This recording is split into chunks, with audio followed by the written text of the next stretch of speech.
하나님의 말씀 함께 봉독합니다. 하나님의 말씀 욥기 16장 1절로 4절까지 말씀 우리 다 같이 한 목소리로 합독하겠습니다. 욥기 16장 1절로 4절까지 말씀 우리 다 같이 한 목소리로 합독합니다. 욥이 대답하여 이르되 이런 말은 내가 많이 들었나니 너희는 다 재난을 주는 위로자들이로구나. 헛된 말이 어찌 끝이 있으랴. 네가 무엇에 자극을 받아 이같이 대답하는가. 나도 너희처럼 말할 수 있나니 가령 너희 마음이 내 마음 자리에 있다 하자. 나도 그럴듯한 말로 너희를 치며 너희를 향하여 머리를 흔들 수 있느니라. 아멘. 자, 우리 전우자고 계신 분들하고 인사합시다. 사랑합니다. 축복합니다. 사랑합니다. 축복합니다. 네, 사랑합니다. 축복합니다. 반갑습니다. 드디어 이제 여름 수양회가 코앞으로 다가왔습니다. 이제 일본 여행 우리 청년 학생들 후쿠오카로 2박 3일 동안 여행을 떠나는데요. 돌아오는 주중에 26, 27, 28 2박 3일로 다녀옵니다. 좀 넓은 견문이 넓혀지는 복된 계기가 되었으면 좋겠고요. 안전 위해서 특별히 우리 함께 기도해 주셔야 되겠습니다. 또 일본의 물가가 좀 비싼 걸로 알고 있습니다. 또 마음속에 기쁨이 있으신 분들은 좀 후원하셔도 참 좋을 것 같습니다.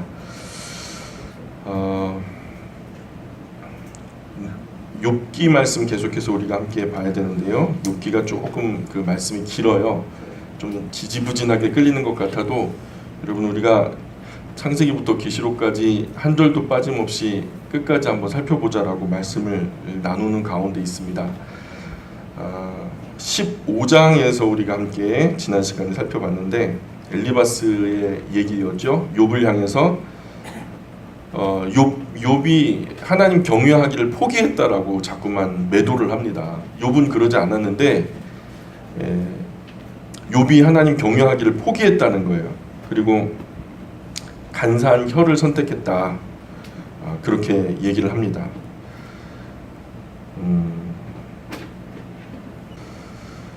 그래서 자기 입술로 불행을 만들고 있다. 또 하나님을 배반한 자다. 또 죄를 짓기를 물마시듯 하는 사람이다. 너가 모르긴 모르지만 다른 장로들은 그러지 않았지만 너는 아마도 뒤로 불의한 뇌물을 받아서 구분 재판을 했던 것이 분명하다.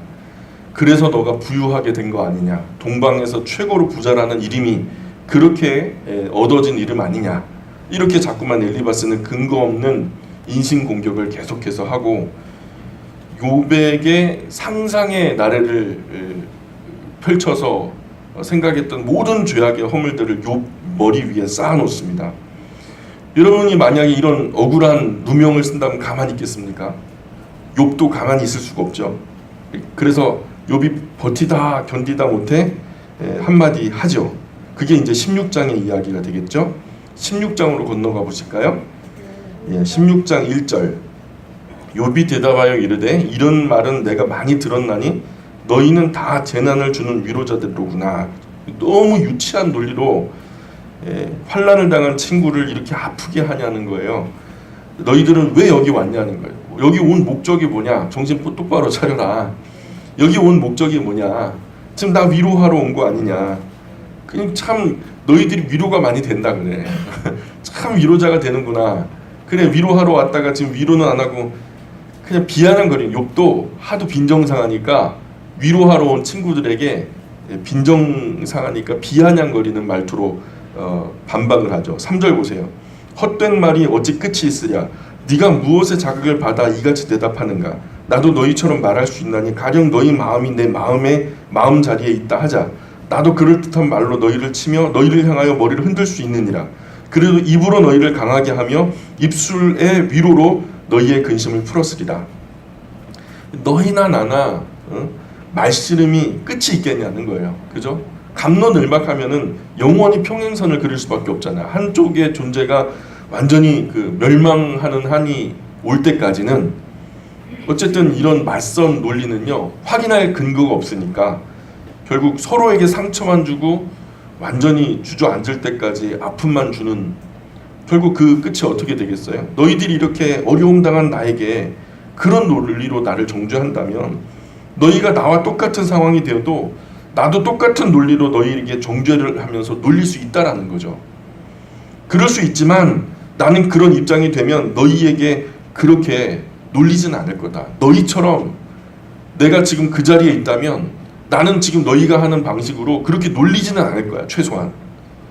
설령 그런 죄악에 큰 환난을 당했을지라도 오히려 너희가 너희의 죄 때문에 넘어졌을지라도 너희를 위로하면서 다시 강하게 일으켜주면서 너희가 고민하는 그 근심을 함께 풀어냈을 테지 나는 너희처럼 그렇게 정죄하거나 없는 죄를 만들어서 내 머리 위에 쌓지는 않을 거라. 이렇게 욥이 지금 얘기를 하는 거예요.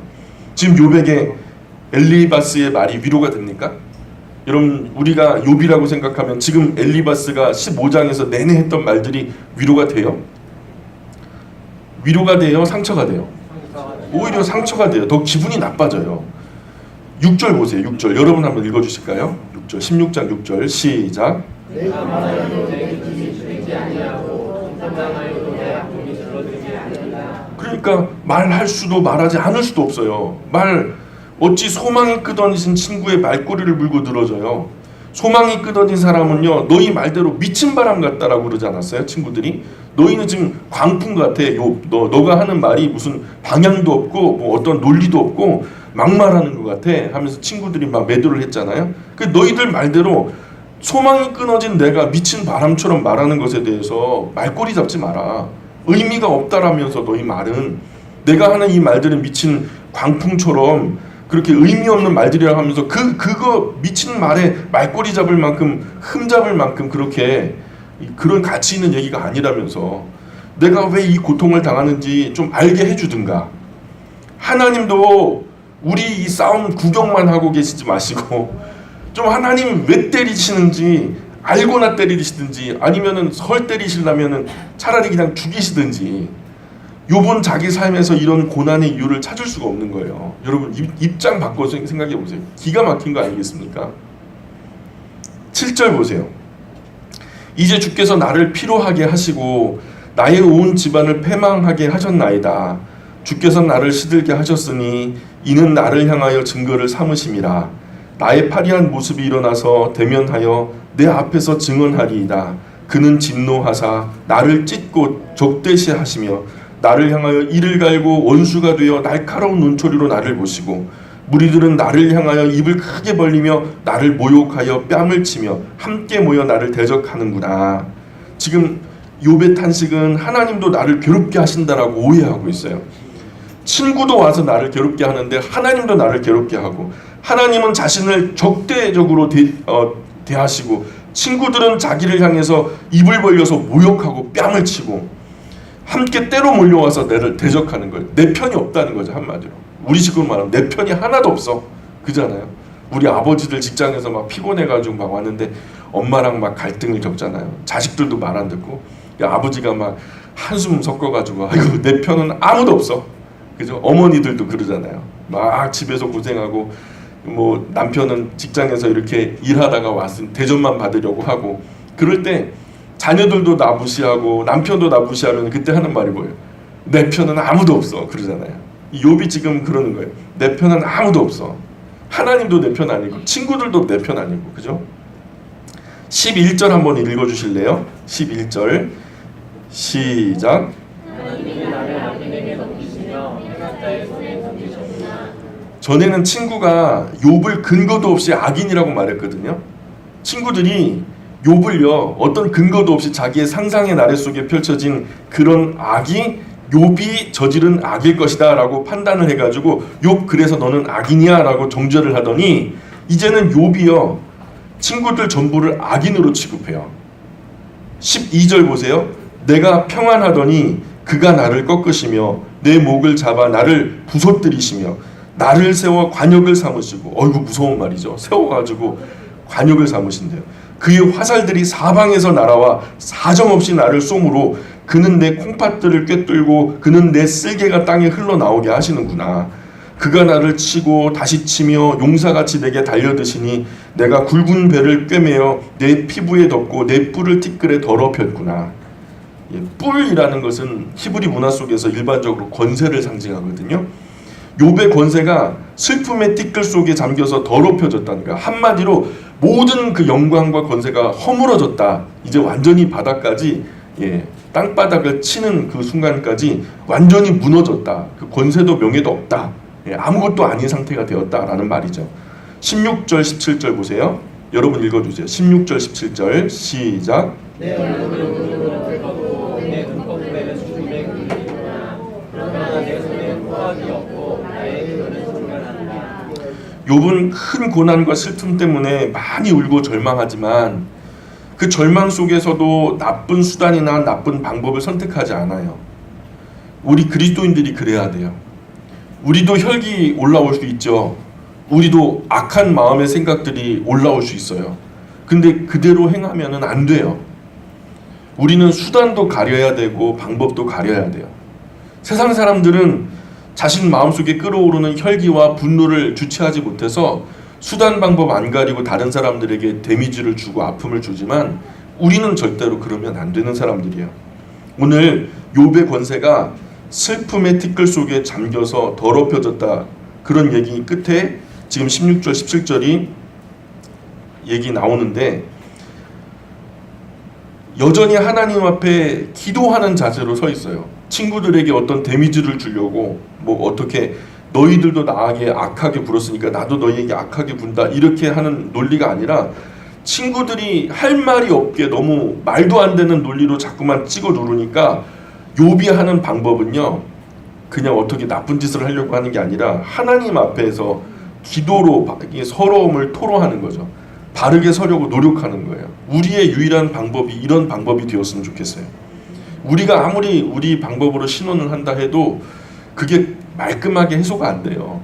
우리 수단 우리 방법으로 하면 꼭 후유증이 남고요. 그러나 하나님께서 해결하시면요 후유증이 없는 줄 믿습니다. 그래서 우리가 복수할 것이 아니라 우리가 그 아픔을 갖다가 우리의 수단과 우리의 방법으로 해결하려고 하는 것이 아니라 하나님께 기도함으로 위탁할 때에 하나님은 신원하시는 하나님이시기 때문에 가장 아름다운 모습으로 해결해 주실 줄 믿습니다. 18절 보세요. 18절 땅아 내 피를 가리지 말라. 나의 부르짖음이 쉴 자리를 잡지 못하게 하라. 지금 나의 증인이 하늘에 계시고 나의 중보자가 높은 데 계시니라. 나의 친구는 나를 조롱하고 내 눈은 하나님을 향하여 눈물을 흘리니 사람과 하나님 사이에와 인자와 그 이웃 사이에 중재하시기를 원하노니.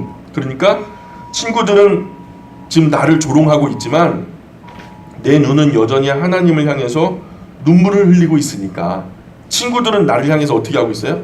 조롱하고 있어요. 근데 하나님은 나는 조롱하는 그 친구들을 맞서서 함께 조롱하고 맞서가지고 싸우는 게 아니라 지금 욥은 조롱을 받아요. 그리고 그 서러움, 아픔 또 악한 감정들 그대로 하나님을 바라보면서 눈물을 흘리고 있다는 거죠. 하나님께서 욥 사이에 또 욥과 친구들 사이에 중재자가 되어주시기를 원합니다 라고 욥이 요청하는 거예요. 22절 볼까요? 22절 수년이 지나면 나는 돌아오지 못할 길로 갈 것임이니라. 어떻든 욥이요 이런 상황이 수년 안에 끝날 거라는 거예요. 자기 건강이 그렇게 받쳐주지 못하고 지금 내 이 기분과 스트레스 때문에 자기가 몇 년 살지 못할 거래요. 금방 끝나니까 언제 얼마나 수년 안에 끝날 거라는 거예요. 어떻게 끝나요? 어떻게 끝날까요? 17장 1절 보세요. 어떻게 끝나는지에 대한 얘기가 17장 1절에서 나와요. 욥은요 자기가 몇 년 안에 끝날 거래요. 인생이 끝날 거래요. 17장 1절 한번 읽어보실까요? 시작. 너희 이름이 되었으며 나의 날이 다하였고 너희 나를 위하여 죽게 되었구나. 예, 이제 자기는 죽고 장례식밖에 남은 게 더 있겠냐는 거예요. 그러니까 나를 좀 비참하게 하지 말자는 거죠. 그죠? 17장 1절에 말하는 게 이제 장례식밖에 남은 게 없다는 거예요. 우리 장로님 말 맞다나 떼짱 덮고 누울 일밖에 없다는 거죠. 예? 지금 그 말 하는 거예요. 그러니 나같이 가치 없는 거한테 매달려가지고 조롱하고 아까운 시간 낭비하지 말고 그냥 돌아가. 나 신경 쓰지 말고 그냥 혼자 아파할 테니까. 17장 2절 볼까요?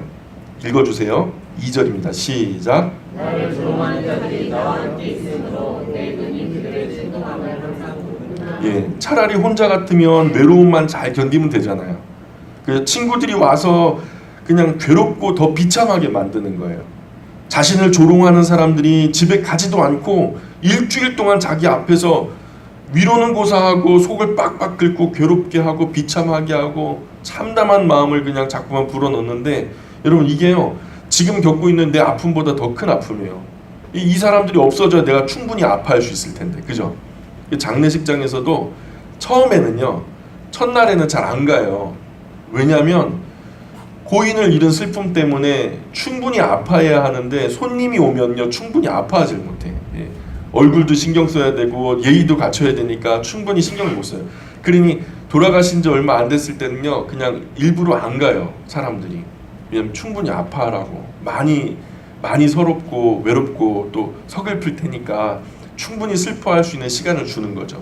그리고 이튿날 저녁쯤 되었을 때 많이 슬퍼하고 울고 그러다가 지쳤을 때, 그럴 때 딱 들어가는 거죠. 그래서 진심 어린 마음으로 심심한 위로를 전해주는 거죠. 이게 참 지혜로운 것 같아요. 3절 한번 읽어볼까요? 3절 시작. 청하노니 나에게 팔을 던져주셔서 나의 손을 잡아줄 자가 누구이까. 하나님, 당신이 나를 붙들어 주시는 분이라는 증거를 보여주세요. 하나님이 나의 보호자라면서요. 하나님이 나의 인도자라 그러셨잖아요.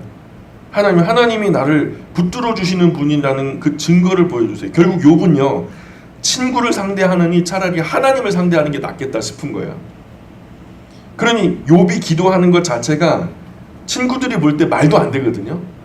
그러니 친구들이 욥이 기도할 때마다 받아치는 거야. 너 그 뚫린 입이라고 하나님께 기도는 한다. 너 죄악 많은 눈으로 하나님 바라보면 어떡하냐 하면서 자꾸 비아냥거리는데, 그러면 욥은요 또 친구들을 무시해요. 자기를 조롱하는 친구들, 공격하는 친구들을 무시하고 또 하나님께 더 기도해야 돼요. 하나님께 집중할 수밖에 없어요. 서러우니까, 힘드니까. 그래서 친구들 애써 무시하고, 계속 공격하는 친구들 애써 무시하고 다시 하나님께 기도하니까 친구들이 공격할수록 기도는 더 길어질 수밖에 없죠. 그래서 친구들의 말은요 논리가 없으니까 점점 짧아져요. 앞으로 보시면 아시겠지만 친구들의 논리는 점점 짧아지고 욥의 기도는 점점 길어집니다. 4절 보세요. 주께서 그들의 마음을 가리어 깨닫지 못하게 하셨사오니 그들을 높이지 마소서. 보상을 얻으려고 친구를 비난하는 자는 그의 자손들의 눈이 멀게 되리라.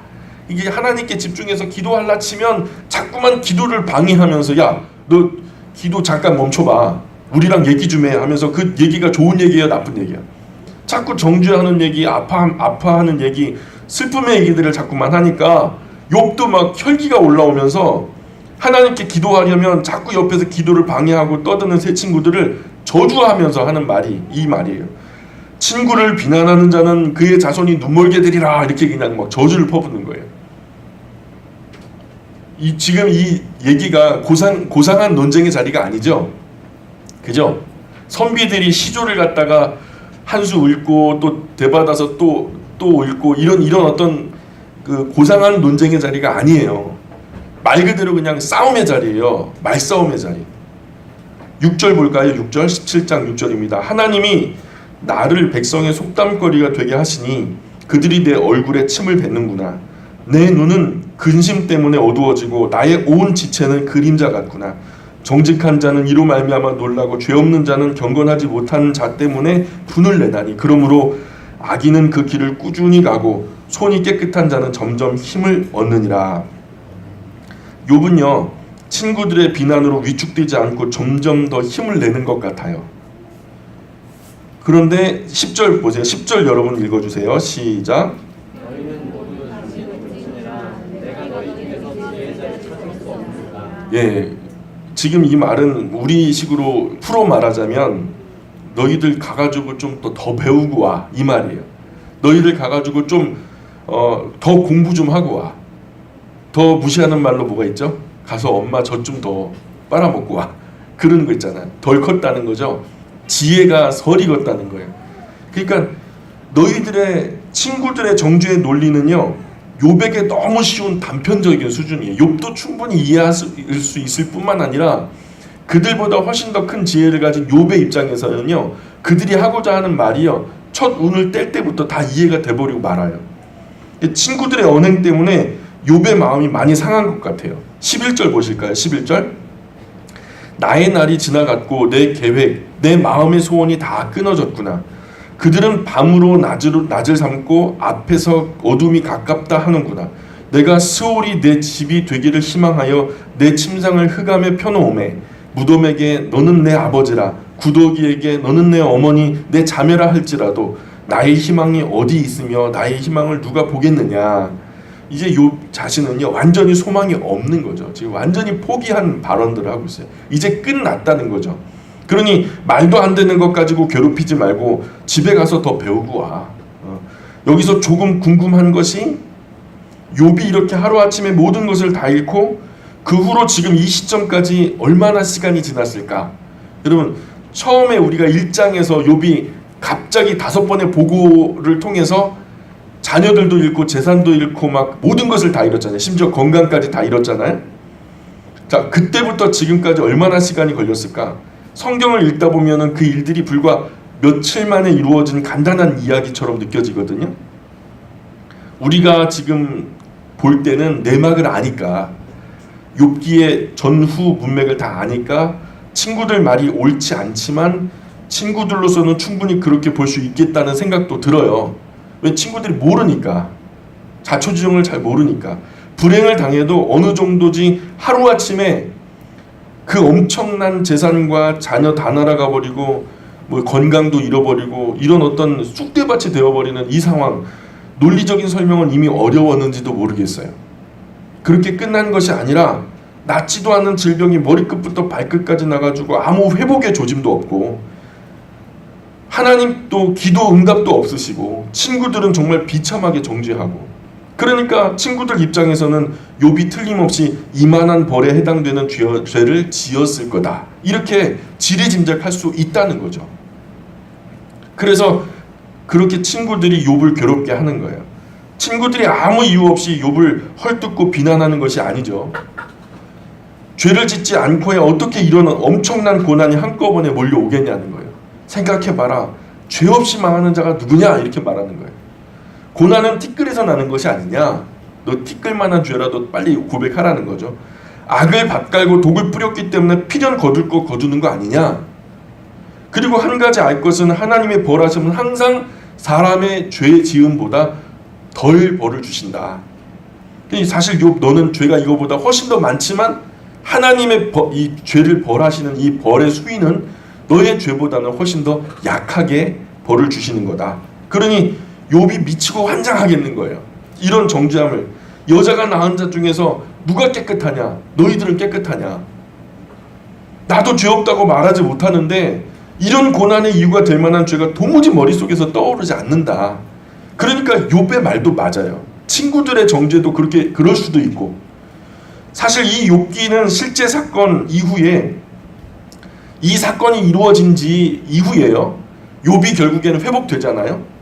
욥이 결국은 회복되는데 그때 그것이 너무나 드라마틱하고 그것이 너무나 좀 큰 교훈을 담고 있으니까 그게 구전으로 계속해서 내려오고 전달되어지고 그러다가 후대에 글로 정리되었어요.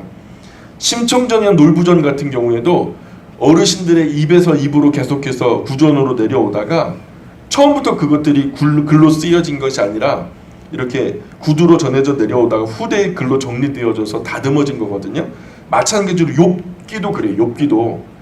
그러면 이 욥기를 후대에 정리하고 다듬어 쓰는 사람의 영적인 지식은요, 하나님도 알고 있어요. 지금 하나님이 어떤 분이신지, 그죠? 천상의 회의 자리를 갖다 훤히 볼 수 있을 정도니까 사탄도 이미 알고 있죠. 그 앞에서 참소하고 욥을 갖다 괴롭히려고 막 그냥 발악을 하던 사탄의 모습도 알고 있고, 욥 자신도 그 심정까지도 충분히 이해하면서 친구들의 시각도 다 통찰하면서 쓸 수 있는 상당히 예리한 실력이 있어야 욥기라고 하는 작품이 나올 수 있는 거거든요. 이 유명한 여러분 레미제라블 아시죠? 저자 빅토르 위고라고 하는 사람이 이 욥기를 읽었어요. 이 빅토르 위고가 욥기를 읽으면서 읽은 다음에 했던 말이, 욥기는 인류 문학사에 비교될 만한 어떤 문학도 어떤 작품도 없이 홀로 우뚝 서 있다. 홀로 우뚝 서 있다. 이런 극찬을 아끼지 않았습니다. 욥기 안에 있는 사람들의 심리를 보면 하나님은 아주 멀리 계시니까 놔두고 실제 고난을 당하는 욥의 입장을 바라보는 친구들의 입장을 이해할 수 있는 거예요. 일반적인 원리로 권선진악이라고 하는 개념으로 보면 친구들이 주장하는 원리도 조금 이해할 수 있고, 또 욥은 충분히 그렇게 반박할 수도 있죠. 어쨌든 대화는 계속 진행되어져 가는데 친구들의 논리와 주장은 점점 약해지고 점점 짧아져요. 그러나 욥의 논리는 점점 더 강해지고 기도는 점점 길어지죠. 우리가 이런 욥기를 왜 이렇게 자세히 봐야 하냐면, 우리가 살아가다가 욥처럼은 아니더라도 이런저런 고난과 애환이 우리 인생에 나타날 수 있지요. 충분히 그럴 수 있어요. 장밋빛 인생 꿈꾸다가 세상 떠나가는 것이 아니라 우여곡절 파란만장한 삶의 이야기가 있어요. 세상 어떤 집을 봐도 저런 집에 무슨 걱정이나 근심이 있겠나. 야, 저런 집은 하늘나라에나 있을 법한 정말 아름다운 화목한 집 아니겠나 싶어도 자세히 교제를 하다 보면 애들이 속을 썩이든지, 겉으로는 금슬이 좋지만은 결국에는 안방문 닫으면 원수로 지내든지, 뭐 정말 우리가 알 수 없는 이야기들이 각 가정마다 없는 집이 없더라고요. 정말 판이 벌려지고 삶의 진지한 이야기가 쏟아 나오다 보니까 정말 행복했던 그분이 눈물을 펑펑 쏟으면서 얘기를 하시는 거예요. 저는 세상에 그분에게 그런 고통이 있을 줄 누가 알았어요? 또 어떤 분 또 얘기하다 보면은 전혀 안 그럴 것 같은데 그 가정에 큰 아픔과 걱정들이 있었던 거예요. 얼굴은 해맑게 지내시는데, 제가 보기에는 집집마다 다 걱정과 근심이 없는 집이 없어요. 우리 영광교회 물론이고 제가 아는 지인들 중에서도요, 다 집집마다 걱정과 근심이 다 있어요. 겉으로는 건강해 보여도 속으로는 곪아서 병든 아픈 상처의 이야기가 다 있더라는 거예요. 저도 많은 어른들 앞에 비록 짧은 생을 살면서 뭐 비교적 평탄한 길을 걸어왔습니다만, 유년 시절에는요 물에 빠져 죽을 뻔도 했어요. 남사천에 놀러 갔다가 교회 야유회에서 물에 빠져가지고 막 그때 당시 막 물속에 빠져갖고 죽어갖고 힘이 쭉 빠질 때까지, 아 이렇게 죽는구나. 어린 시절에요. 학교도 들어가기 전에. 참 그랬죠. 10대 사춘기 홍역 호되게 앓았고요. 20대에 군대도 갔다 왔고요. 그때 심지어는 저 차량 강도도 한번 당해봤습니다. 여러분 안 당해보셨죠? 그 당해볼 거는 아닌데 어쨌든 큰 교훈 주시려고 하나님께 차량 강도도 한번 당해봤고요. 사고도 한번 당해봤어요. 무엇보다도 20대 끝에 하나님 은혜 주셔서 결혼도 했고요. 30대에 교회와 가문에 펼쳐진 그 어려움, 큰 어려움 맞서서 법정에도 수십 번 들락거려 보고요. 관공서도 내 집 마당 드나들듯이 열심히 뛰어다닌 적 있어요. 정말 생각도 하기 싫은 추억입니다. 욥과 같은 정도는 아니더라도 사람이 살아가면서 고비와 어려움이 늘 있어요. 우리가 후에 전도서를 살펴보겠지만 거기에서 뭐라고 말하냐면, 형통할 때는 찬송하고 곤고할 때는 생각하세요. 이렇게 우리에게 권면하거든요. 뭐라고요? 형통할 때는 찬송하고 곤고할 때는 생각하세요. 하나님이 이 두 가지를 병행하게 하사 아무도 장래에 대해서 큰 소리 치지 못하게 하셨다는 거예요. 우리가 그런 겸손함으로 살아가야 하는 존재이기 때문에 하나님께서 우리에게 그런 연약한 삶을 허락하신 거죠.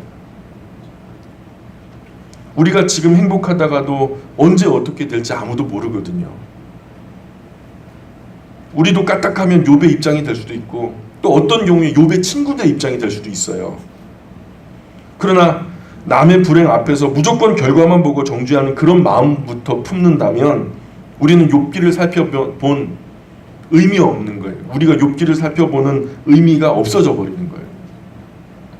우리는 욥처럼 고난과 아픔의 자리도 싫지만 욥의 친구처럼 정죄하는 자리도 싫어요. 우리가 만일 이 말씀을 안 보았다면 욥의 친구처럼 되기가 쉽죠. 10중 8구는 그렇게 됐을 거예요. 쉽게 뜨는 뭐 뉴스에서 연예인들의 기사가 나오잖아요. 그럼 우리는 아이고 걔네들은 원래 그래, 이렇게 쉽게 정죄하잖아요. 그런 것처럼 욥기를 보기 전에는 우리가 그렇게 쉽게 넘어갈 수 있었어요. 그러나 욥처럼 되는 그런 사람은 많지 않지만 욥의 친구들처럼 하는 실수를 우리는 충분히 범할 수 있거든요. 우리가 살아가다가 어떤 경우에 너무 큰 슬픔을 당한 사람에게 위로를 하러 갔는데 아무 위로할 말이 떠오르지 않는다면 그럴 때는 가만히 있다가 그냥 오셔도 괜찮아요. 괜히 이상한 논리로 정죄하지 말아요. 그분들에게 괜히 너 주일 안 지켰지, 너 매일 그냥 예배당 빠지니까 그 모양이지, 너 11조 안 드렸지, 그러니까 그런 손해를 보잖아, 막 이런 식으로 자꾸 엄한 소리 하시면 안 돼요. 그냥 아무 말 안 해도 괜찮으니까 그럴 때 안타까운 마음만 가져서 그 옆에 그냥 그렇게 안타까운 마음으로 함께 그냥 앉아만 계셔도 그 마음이 충분히 전달될 거라고 저는 믿어요. 우리가 빌닷의 충고도 봐야 되는데 빌닷 18장으로 가볼까요? 18장 1절 2절 한번 읽어주세요. 1절 2절 시작. 너희가 어느 때에 가서 말의 끝을 맺겠느냐 깨달으라. 그 후에야 우리가 말하리라. 어찌하여 우리 예, 거기까지. 욥기도요 중반으로 이제 접어들었어요. 전체적인 인상은 참 어렵다는 느낌이죠. 사람들이 계속 하는 말이 왔다 갔다 하니까. 욥기가 더 어려운 것은 다른 5가지 정도 번역본을 대조해 보면요, 번역이 차이가요 비스무리하게 다른 부분은 차이가 나는데 이 욥기는요 번역의 차이가 확연하게 나타나요.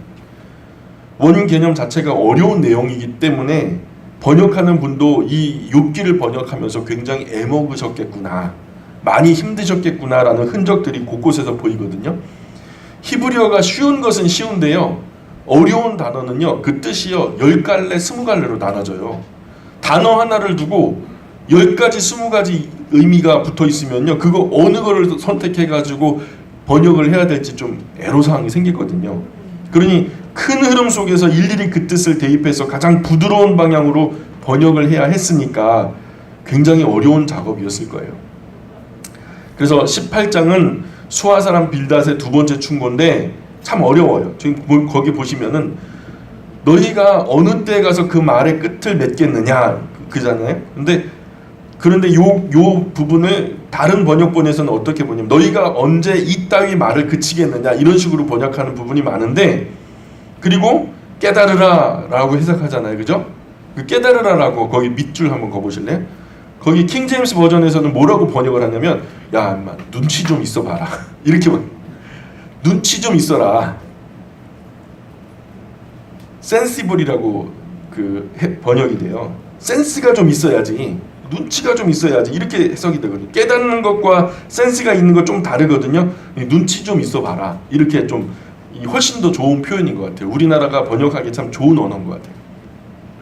우리 지금 성경이 이 이제 60년 전에 궁중 언어로서 기록됐어요. 이 성경이라는 책 자체가 하나님의 책이라고 하는 굉장히 중요한, 하나님의 말씀이라고 하는 중요한 입장이 있기 때문에 이것을 표현하는 언어가요 글은 한글로 표현되지만 품위는 궁중 언어로 표기되는 것이 점잖겠다 싶어서 궁중 언어로 하나이다 고어체로 돼 있잖아요.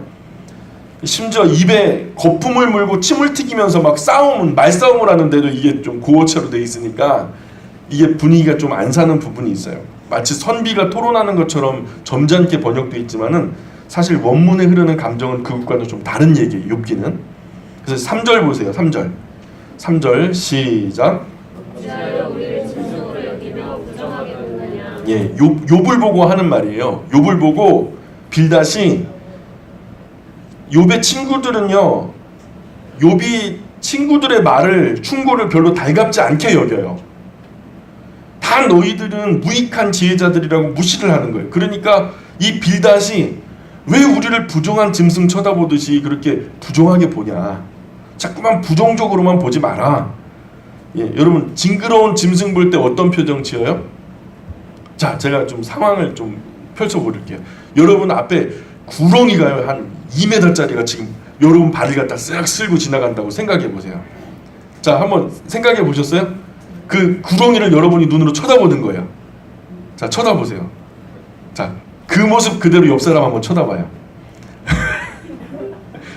구렁이를 쳐다보는 그 눈으로 여러분 옆 사람을 쳐다보면 지금 여기서 빌닷이 욥이 친구들을 쳐다보는 눈초리가 그런 눈으로 자기들을 쳐다본다는 거예요. 네? 여러분 이 느낌 이해 가세요? 예, 느낌을 아셔야 돼요. 이 느낌으로. 어찌하여 우리를 짐승으로 여기며 부정하게 보느냐. 4절입니다. 4절 읽어주세요. 시작.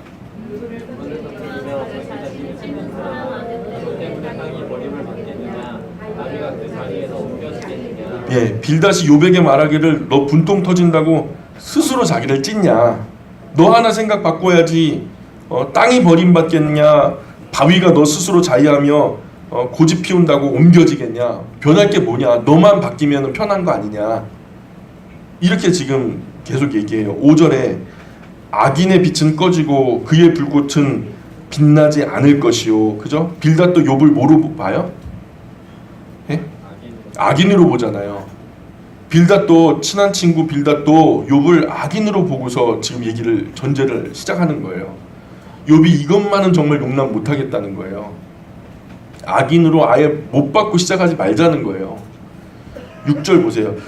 그의 장막 안에 빛은 어두워지고 그 위에 등불은 꺼질 것이요 그의 활기찬 걸음이 피곤하여지고 그가 마련한 꾀에 스스로 빠질 것이니 이는 그의 발이 그물에 빠지고 올가미에 걸려들며 그의 발 뒤꿈치는 덫에 치이고 그의 몸은 올무에 얽힐 것이며 그를 잡을 덫이 땅에 숨겨져 있고 그를 빠뜨릴 함정이 길목에 있으며 무서운 것이 사방에서 그를 놀라게 하고 그 뒤를 쫓아갈 것이며 그의 힘은 기근으로 말미암아 쇠하고 그 곁에는 재앙이 기다릴 것이며 질병이 그의 피부를 삼키리니 예, 지금 13절이 누구를 좀 머릿속에 두고서 얘기하는 것 같죠? 예, 곧 사망의 장자가 그의 지체를 먹을 것이며 그가 의지하던 것들이 장막에서 뽑히며 그는 공포의 왕. 이 공포의 왕이 뭐예요? 마귀? 염라대 왕? 글쎄요. 그런 공포의 왕에게로 잡혀가고 그에게 속하지 않은 자가 그의 장막에 거하리니 유황이 그의 초소에 뿌려질 것이며 16절 밑으로 그의 뿌리가 마르고 위로는 그의 가지가 시들 것이며 그를 기념함이 땅에서 사라지고 거리에서는 그의 이름이 전해지지 않을 것이며 그는 광명으로부터 흑암으로 쫓겨 들어가며 세상에서 쫓겨날 것이며 그는 그의 백성 가운데 후손도 없고 후예도 없을 것이며 그가 거하던 곳에는 남은 자가 한 사람도 없을 것이라. 그의 운명에 서쪽에서 오는 자와 동쪽에서 오는 자가 깜짝 놀라리라. 참으로 불의한 자의 집이 이러하고 하나님을 알지 못하는 자의 처소도 이러하니라.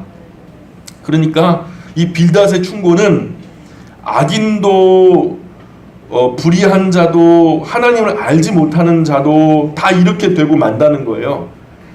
근데 이 말이 욥이라는 거예요. 지금 이 대상이 누구냐? 지금 말했던 이 18장 전체에 흐르는 이 악인의 결국, 악인의 어떤 현상, 열매들, 이것이 다 누구의 것이냐면 욥 너가 그렇다는 거죠.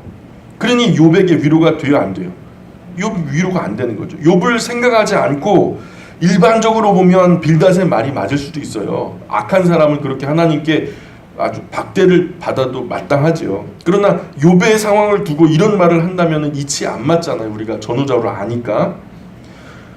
5만 사람이 있으면 5만 사람 모두 나름대로 그들의 특별한 상황이 있고 사연이 있어요. 이 자리에 여러분들도 많이 계시지만 수십 명의 사람들 있지만 여러분 이 자리에 있는 분들이 다 나름대로 사연이 있다고요. 이런 나름대로의 인생과 사연이 있는데 이걸 갖다가 획일적으로 다 하나로 일반화를 해버리면 일반화의 오류가 될 수밖에 없는 거죠. 욥이 이렇게 욕을 먹었으니 가만히 있을 것 같지 않죠.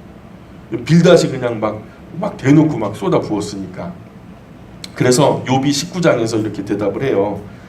1절 2절 여러분 읽어주세요. 19장 1절 2절입니다. 시작. 욥이 대답하기를 너희가 내 마음을 괴롭히며 말로 나를 스스로를 어느 때까지 하겠느냐. 네, 빌닷 모두 말싸움으로 지친 이 상황에서 이제 욥만 누르면은 챔피언이 되는 거예요. 욥이 그 친구들 중에서는 제일 영향력 있는 친구였으니까 다른 친구들 앞장서서 계속해서 막 파상 공세를 했잖아요. 욥이 많이 지쳐 있어요. 탈진해 있어요. 이제 빌닷이 나타나가지고 짠 하고 누르면은 이제 욥을 이기고 자기가 이제 욥의 영향력을 훨씬 더 앞설 수 있다라는 개념을 가졌던 것 같아요. 욥이 친구들 중에 제일 의로운 사람이었고 제일 지혜로웠고 무슨 문제든 욥에게 가면은 가장 좋은 답을 얻을 수 있을 만큼 귀한 사람이었기 때문에 이 판에 욥을 눌러 다시는 머리를 들지 못하게 하면 빌닷이 욥의 명예를 얻게 된다라고 인식을 했던 것 같아요. 그래서 19장 3절 4절 볼까요? 19장 3절 4절 너희가 10번이나 나를 학대하고도 부끄러워 아니하는구나. 비록 내게 허물이 있다 할지라도 그 허물이 내게만 있느냐. 이 번역도 참 어려워요. 이 부분도 내게 허물이 있다고 하자 그게 내게만 있는 거냐 이런 번역도 있거든요. 질문하는 형식이 아니라 오히려 반발하는 형식으로 지금 이 부분이 번역되고 있다는 거예요. 말싸움하는 거죠. 그대로 이 정서를 우리가 이해해야 돼요. 5절 보세요. 너희가 참으로 나를 향하여 자만하며 내게 수치스러운 행위가 있다고 증언하려면 하려니와 하나님이 나를 억울하게 하시고 자기 그물로 나를 에워싸신 줄 알아야 할지니라. 하나님이 나를 억울하게 하시고 지금 하나님이 나를 억울하게 하시고 할 때 억울하게라고 하는 단어가 이 아와트라고 하는 단어로 쓰였거든요. 근데 이게 어떤 의미냐면 히브리어로 직역하자면은 비틀어 꺾어버리다. 그러니까 정리해 보면 지금 너희들의 확실한 증거가 있으면 말하고 아니면 어줍지 않은 논리로 이 똑같은 말 피곤하게 반복하지 마라. 위로도 도움도 안 되는 너희와 상대하기 싫다.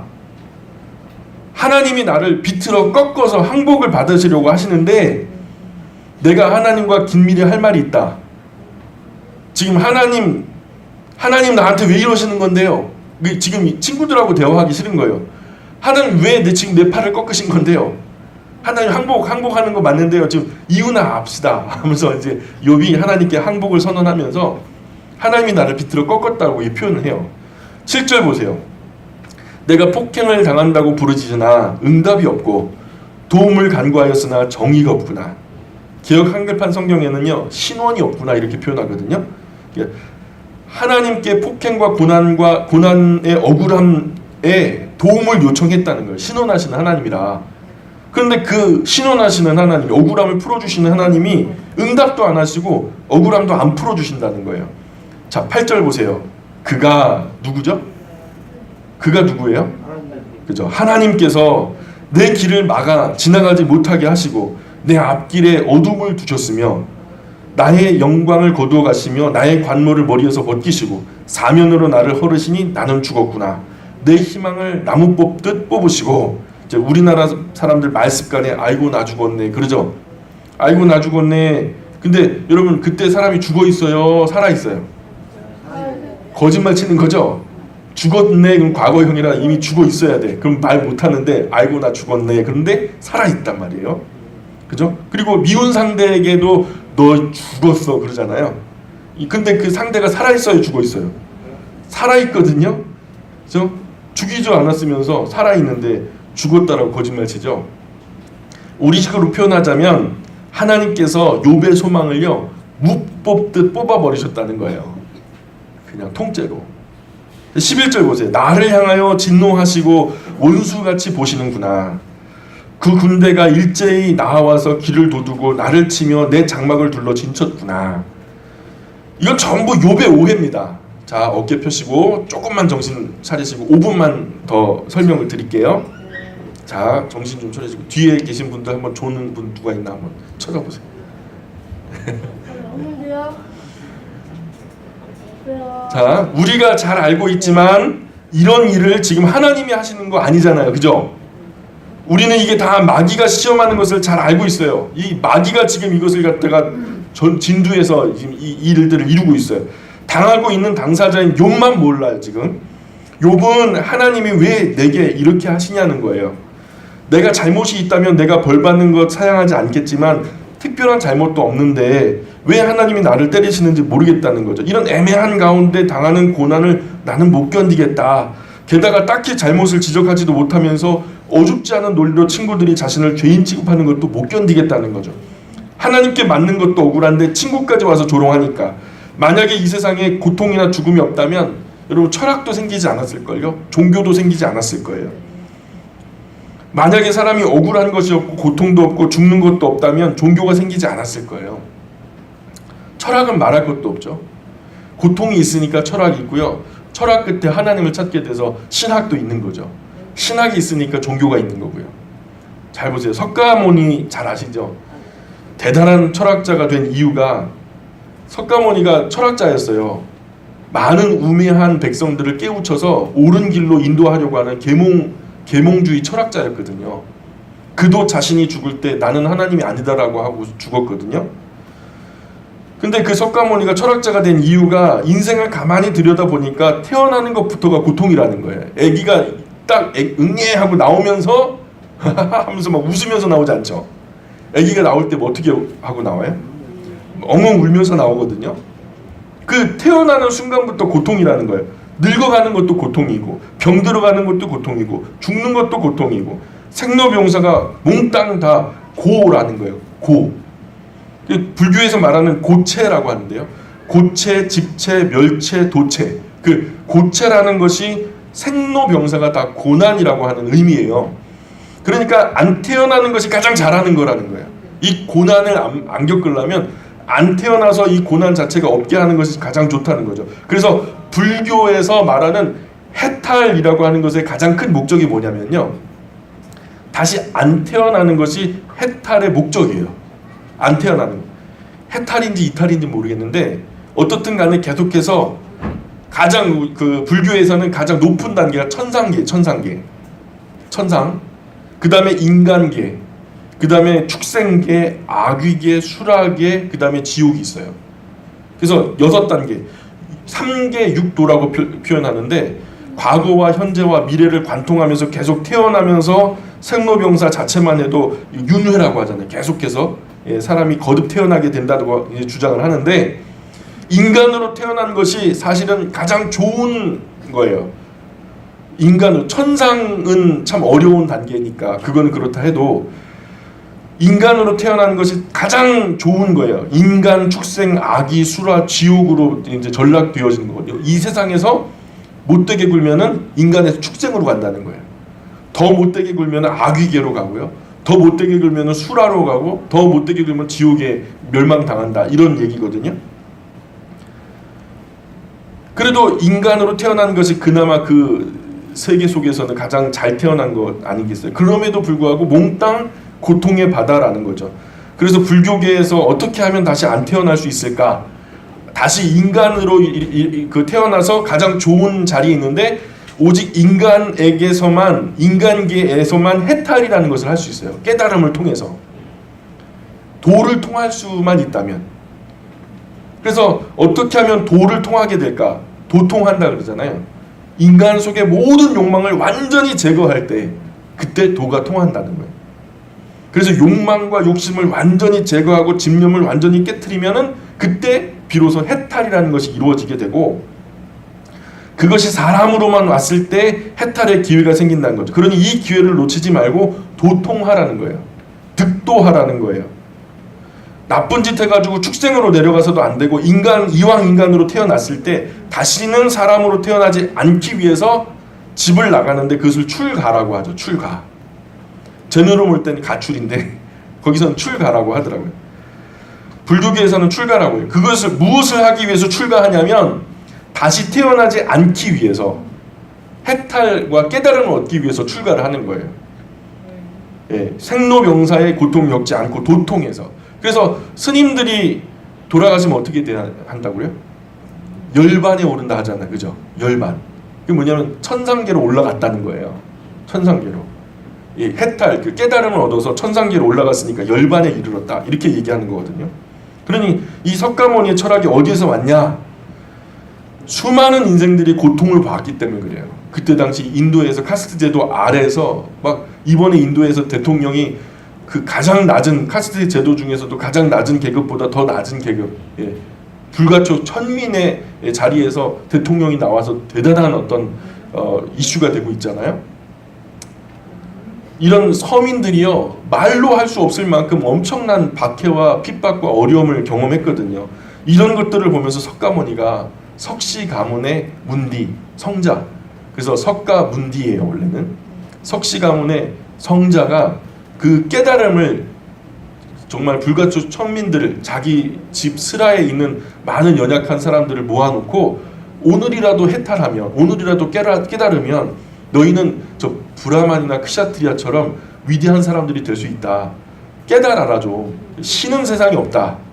신 인구수 많은 신 섬기려고 너희들이 제사상 차려놓고 그러면은 폼 잡고 그 브라만 크샤트리아가 와가지고 자기들이 차려놓은 제사상에 자기들은 폼만 잡고 그거 다 챙겨 먹고 그러는 거예요. 자기 남의 밭이니 그 상위 계급의 밭을 자기들이 갈아주고 자기는 글도 배우면 안 돼요. 누구 가리키는 자리도 있을 수가 없어요. 맨 그냥 착취를 갖다 영원토록 당할 수밖에 없는 불가촉 천민의 숙명을 보면서 석가모니가 너무 가슴이 아팠던 거죠. 그래서 그 사람들에게 좀 깨달음을 주고 싶었던 거예요. 그래서 일어난 것이 불교라고 하는 거예요. 불학. 그게 사실은 철학이거든요. 사실 지금 욥기에 있는 것도 굉장히 논리적으로 뭐 철학적으로 따져보는 거예요 지금. 예? 그런데 이런 이야기를 딱딱한 대학 논문처럼 여러분 첫 번째 주제, 두 번째 주제, 뭐 서론, 본론, 결론 이런 식으로 하면은 여러분 읽겠어요? 인생의 고난에 대해서 논한다. 그래가지고 서론, 본론, 결론 하면은 여러분 재미없잖아요. 그래서 대화체로 주고 받고 손에 땀을 쥐는 격렬한 논쟁 속에서 논쟁과 변증과 반박을 통해서 끝까지 한번 토론해보자. 여기 말은 우리식으로 말하는 막장 토론이죠 말 그대로.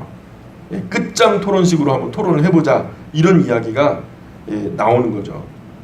그래서 13절에 보시면 나의 형제들이 나를 멀리 떠나게 하시니 나를 아는 모든 사람이 내게 낯선 사람이 되었구나. 내 친척은 나를 버렸으며 가까운 친지들은 나를 잊었구나. 내 집에 머물러 사는 자와 내 요종들은 나를 낯선 사람으로 여기니 내가 그들 앞에서 타국 사람이 되었구나. 내가 내 종을 불러도 대답하지 아니하니 내 입으로 그에게 간청하여야 하겠구나. 주인인 자기 욥이요 종들에게 간청을 해야 물 한 그릇 좀 떠주든지 말든지 해요. 종들에게 종님 좀 도와주시면 안 되겠습니까? 했을 때 비로소 물 한 잔이나 먹어라 하면서 이렇게 떠다 주는 거예요. 밥은 고사하고. 17절에 보니까 여러분 17절 읽어주실래요? 시작.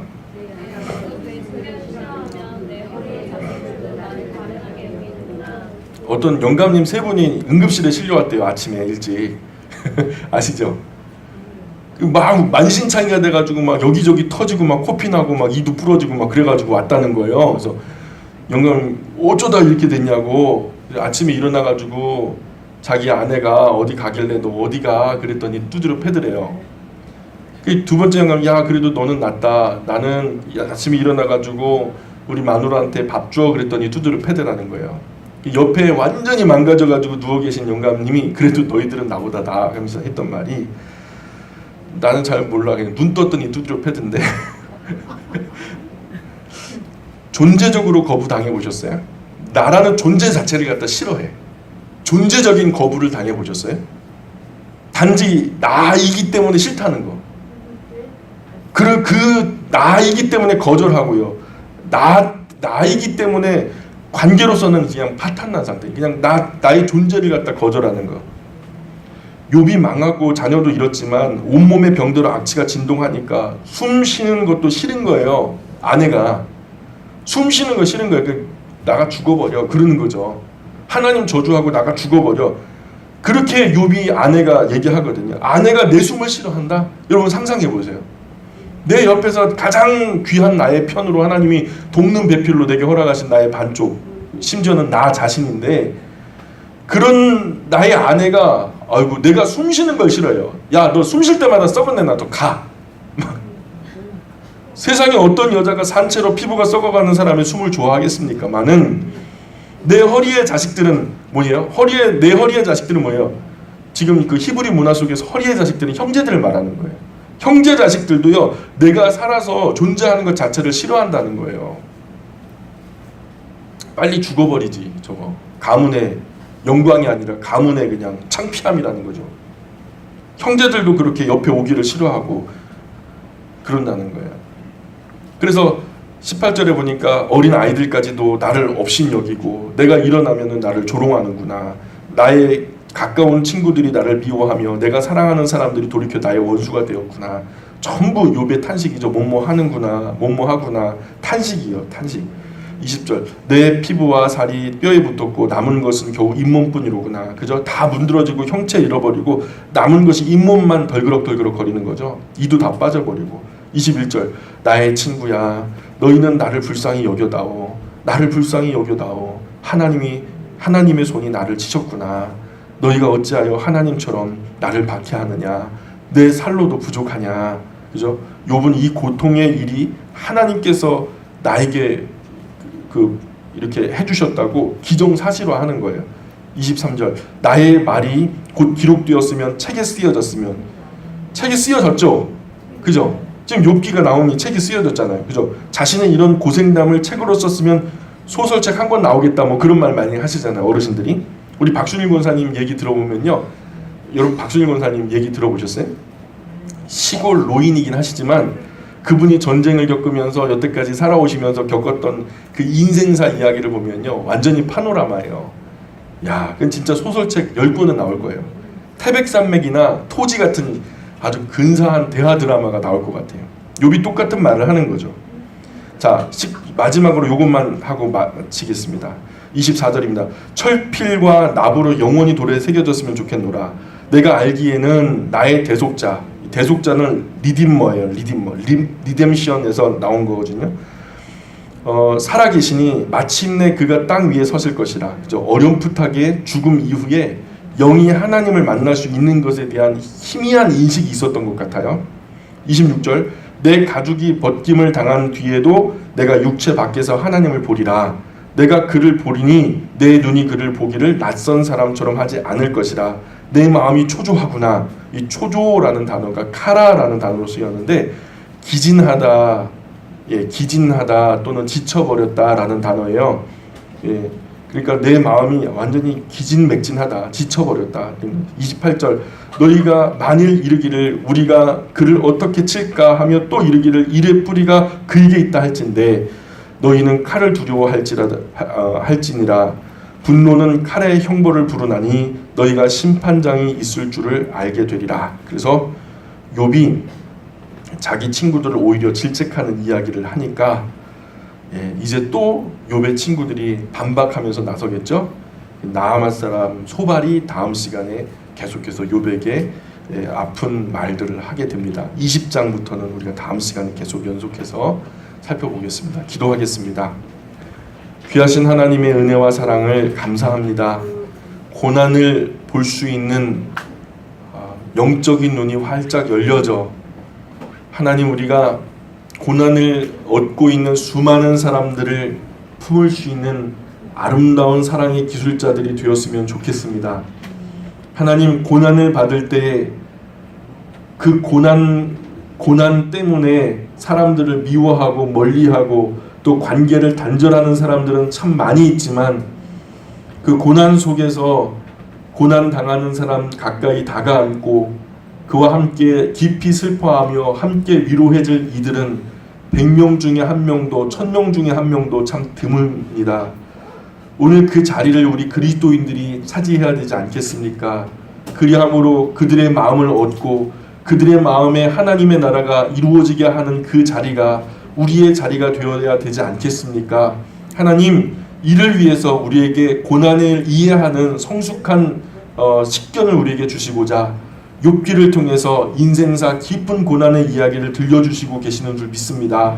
우리를 더욱더 지혜롭게 하시며 고난은 당하는 자와 함께 고난 당하며 그들의 마음을 위로하며 일으켜 하나님의 영광의 자리에 이르게 하며 함께 하나님의 자녀로서 영원한 하나님의 나라 이룰 수 있는 정말 많은 사람들을 옳은 대로 돌아오게 하여서 하늘의 별과 같이 빛나는 아름다운 자녀들이 영광의 모든 가족 다 될 수 있도록 은혜 내려 주옵소서. 이를 위해서 우리가 욥기를 더 열심히 공부하게 하시고 이해할 수 있도록 우리에게 지혜의 영을 부어 주옵소서. 은혜와 사랑 감사합니다. 예수님의 이름으로 기도합니다. 아멘.